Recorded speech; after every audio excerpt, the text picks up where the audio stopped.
Okay, this is an important subject. I know. I know it is. I get comments about this, and myself, I used to wonder about it. This whole manifestation thing. Is there really a me that can manifest stuff? Okay. Okay, let's try to be practical as best as we can. Let's say that we do have some power to manifest, okay? For example, I can go and I can try to swim across this ocean. Let's say I have the free will to try to do that. I can't guarantee I'll do it. In fact, if I tried, I would advise you to bet against that. It's a big ocean, and I'm not the best swimmer. I remember in the military, they used to throw you in the pool. I was good enough.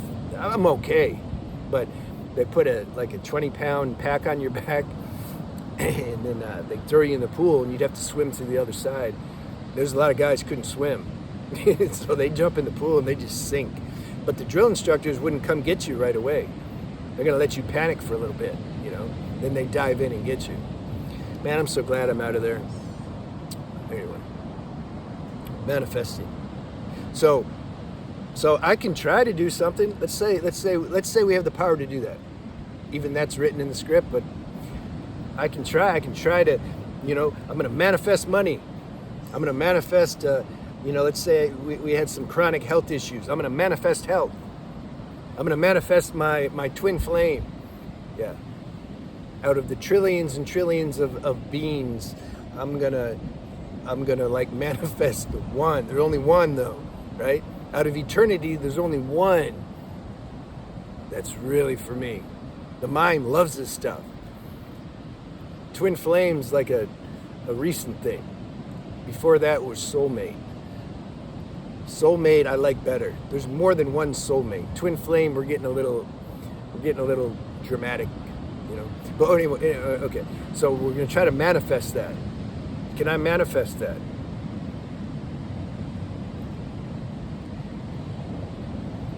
Let's break it down and say like this.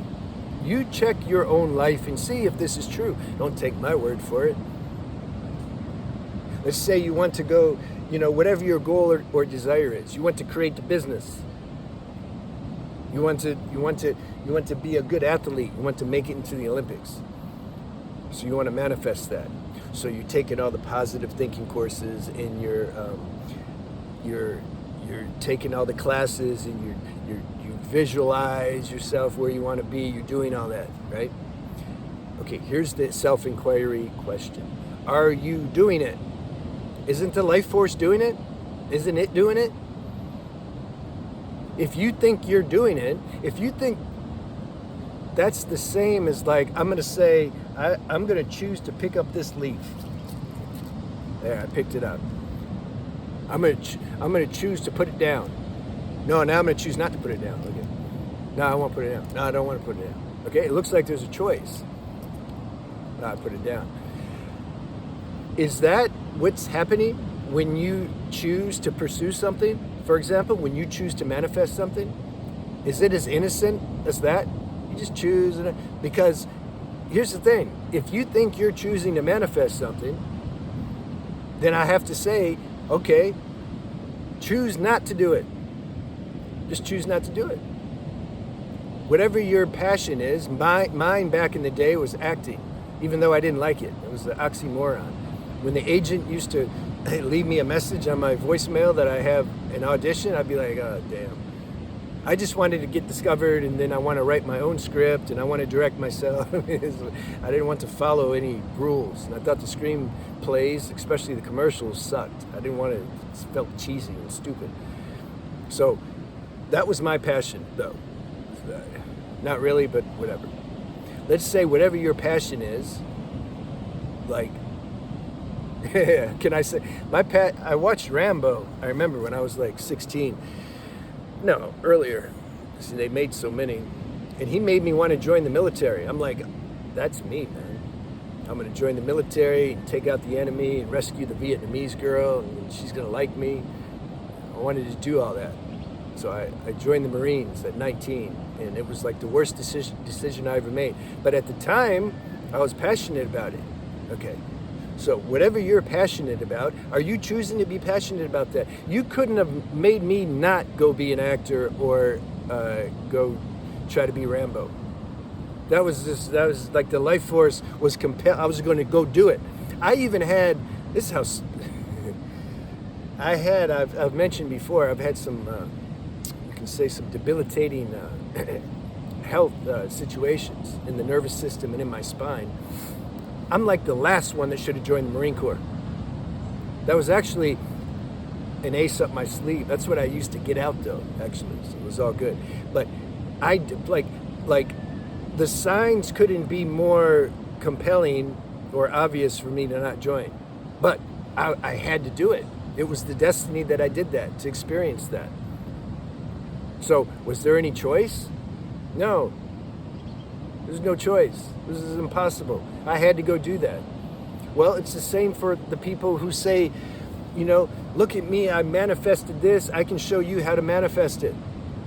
If you're destined to manifest it, you're going to manifest it in spite of anything anyway. How it plays out, if you go to the course and Tony Robbins tells you, just tell yourself you're good. And then you say that a million times, and then you manifest it. It's not because of that. It's not the classes and the courses and all that was like the set dressing to give manifestation to which your destiny was anyway. It's the same with, you can say, health issues also. If you're destined, Ramana Maharshi said once, whatever's destined to happen, try as hard as you can to make it not happen. It's still going to happen. Or whatever's not supposed to happen, try as hard as you can to make it happen, and it's not going to matter. But for the 3D purposes, it seems like that's not true, or at least it's easy to forget. This is how real this game is. If you're destined to heal something in your body, it's already written that it's going to get healed. But you got to go through the motions and look for some help and cure and travel the world like I did, and then you'll get it. Or you won't. I didn't. So it's not, it's something inside comes to realize this at some point. The life force stops. It's like the life force compelled me to look. This. How do you think I got all this knowledge from? Because I was like trying to fix something that couldn't be fixed. I thought I was doing all that to try to, so I could heal this imbalance in the nervous system. But looking in retrospect, that was just the bait that God used to get me to have all these experiences, so that then the real purpose, which I feel is sharing this knowledge with people, so that could be complete. It's up to the divine if something's going to happen or not. Because at some point the life force just stopped. It stopped pursuing me to go look. And it wasn't, this is where people who don't understand, they misunderstand. They think, no, don't give up. You can do it. I'm like, I've already been through that stage, man. It's not about giving up. It's a higher level giving up. Surrender to win, giving up. At some point you just realize, you're like, okay, this isn't the destiny. And you're very content with that. But that can't be explained to somebody unless they experience that stage in consciousness. Otherwise, it's going to sound like you gave up or failed or something. So you have to bear that. If you're around people like that, you have to understand that they don't understand. St. Francis prayer. Understand rather than be understood. Have compassion rather than expecting compassion. That's heavyweight stuff that takes a while. And you're going to fall short. Of course, I'm going to fall short. Sometimes, like, I already know that. This is a very imperfect human vessel that consciousness is playing in. It's not perfect. So your favorite gurus, they're not perfect. Never. Jesus, Buddha, Krishna, Muhammad, not 100% perfect while they're in a form. They're good ones, though. They're very good teachers and guides, and they've reached a very high level of awakening and realization for sure. But there's no end. You can always get better. You can always get more fine-tuned. All right. Did I miss anything here? So, yeah, lastly, it's like, again, we have to understand this is a 3D highest virtual reality game that we're in. So part of the game is to create the appearance that in the mind wants to take credit for the stuff it's doing or not doing. It wants to say, I did this and I manifested. That's fine. You can, on surface level, that's okay. But those who have more realization realize, no, it's actually the life force that was doing this whole thing, and the divine is guiding the life force. The mind is like just taking credit for things that it doesn't know anything about. That's all right. That's all right. I mean, this is what we signed up for. It's like playing a video game, and you're like winning, and you beat the bad guy and you save the girl. I did it. Yeah, I did it. No, the character, let's say the character in the video game thinks it did it. No, I did it, character. Like, I'm doing it. It's like that. It's like if a screenplay, if I wrote a screenplay and I'm making the characters look like, like one character, he's robbing the bank, wants to rob the bank to get the money to feed the family. I always liked the good bad guys. That's why I liked Scarface back in the day. He's like a good bad guy. I remember that last mission. He was supposed to blow up this guy. He got the message from Salsa. That was Al Pacino. That was Tony Montana's boss. He said, you got to blow this guy up, and then I'm going to help you get out of jail, because he was getting ready to go to jail. And so he had to blow this guy up to keep from going to prison again. And so then he's behind the car, he's ready to push the button, but then he sees the wife. It was supposed to be the guy he was supposed to blow up he was supposed to be alone, but he picked up his wife and children. And so now Al Pacino's like, damn it, wasn't supposed to have the kids. See, he has heart. Didn't want to do that, and he didn't, and then he ended up dying for it. Did I digress? Okay, screenplay. So let's say I'm a good screenwriter like Oliver Stone. Or no, who wrote Scarface? Francis Coppola, I think, yeah. So let's say, and I wrote the characters, they're gonna go rob the bank, Or they're gonna climb Mount Everest or something. And then the character gets to the top, he's like, yeah, I made it. Calls his wife, like, guys have this deep, by the way.